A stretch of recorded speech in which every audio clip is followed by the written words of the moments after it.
it's virtually impossible to sustain the virtues for very long from the old state of consciousness, because the old state of consciousness is dominated by ego. One of the greatest difficulties is handling this issue of ego and keeping it under control. So we need to reveal who we are, but we also need to master the art of who we are presented as our best, as it serves us and our children, as it serves us and our friends, as it serves us in our business. Your conscious awareness. It's what looks out behind those eyeballs. What is that? It isn't cells. It's some kind of conscious awareness that you are. And make no mistake about it, you've occupied a whole lot of bodies already. If 99% of who you are, you can't touch and you can't feel and you can't smell, then what is it? Who is it? Where are you? What is this thing called your essence, or who you are? And where does it go? As scientists delve deeper into the nature of what causes things to be as they are, they find themselves immersed in an unseen world of infinite intelligence, acting in a lawful and purposeful manner. What we encounter in the physical world appears to be but a manifestation of invisible cause. The kingdom of heaven, which I translated, as you may remember, as the dimension of formlessness or the dimension of spaciousness, is within you. And there's only one thing that matters, and that is to find within you that dimension of consciousness and then live from that dimension of consciousness. But it is a constant and it never ends. But if we can make a personal appeal to ourselves, I want to constantly work on developing the positive side of my nature and do my best to suppress that darker side that would not allow me to be most of what I can possibly be. I think that's what's important. Of course, it is better that somebody should at least attempt to cultivate the various virtues. To cultivate this, it's a wonderful intention, and it's better than not trying to cultivate it, but ultimately you won't really succeed unless there's a shift in consciousness in you that is primary.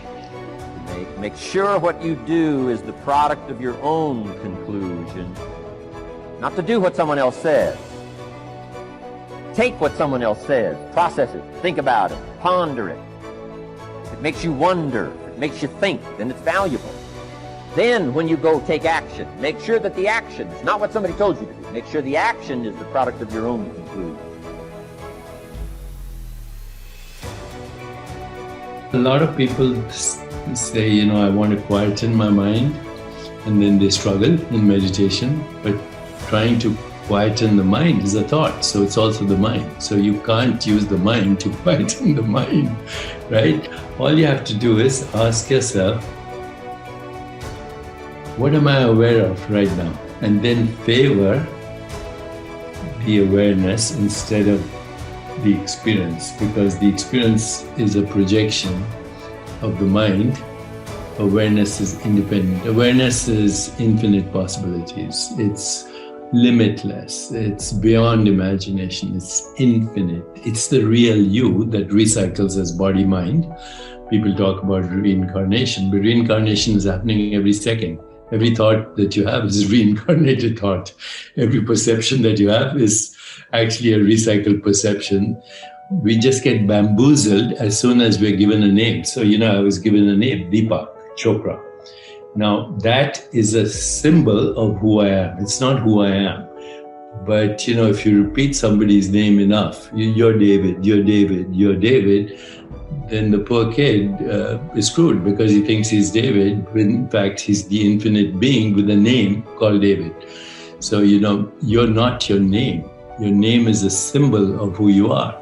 If I'm looking at a menu in a book, and all these beautiful dishes are there, I can't eat the menu. Okay. So we use words as symbols, and of course, spiritual literature says first there was the Word, and the Word was with God, and God, became the Word, or whatever. There's some truth in that. As soon as you use words, you create form. So if I asked you, what is this? You'd say it's a book. But actually it's a color. It's a shape. It's a form. If a baby was looking at this book, it would be squiggles, shapes, forms, and colors. No idea that this is a book and the baby is called David. No idea. It's a joyful experience because the baby would see this and everything else as itself and would fall, in fact, is in love with existence. All you have to look at is a baby. The only time it says is when it's hungry or it's wet. Otherwise, it's in bliss. And why is it in bliss? Because it hasn't been bamboozled by constructs. If people could understand the magnificence of who they are, that their fundamental state is bliss and joy and awareness and existence, which is timeless. See, the body is in time, the mind is in time, every thought is in time, every perception is in time, every image you have in your mind is in time, except you, the one that's awareness. So once you get to that, this is what is called the spiritual experience. It's also actually the original religious experience. Whether it's Jesus or Muhammad or Buddha, it doesn't matter. The religious experience is just three things. First, you know yourself beyond body and mind.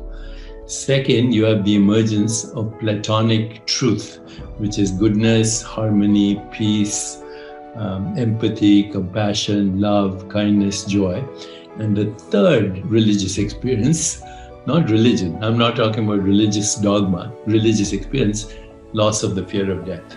If you have those three things, you know your true self, you have the emergence of what we call Platonic values, truth, goodness, beauty, harmony, love, compassion, joy, equanimity, and you lose the fear of death, what's left? You're free.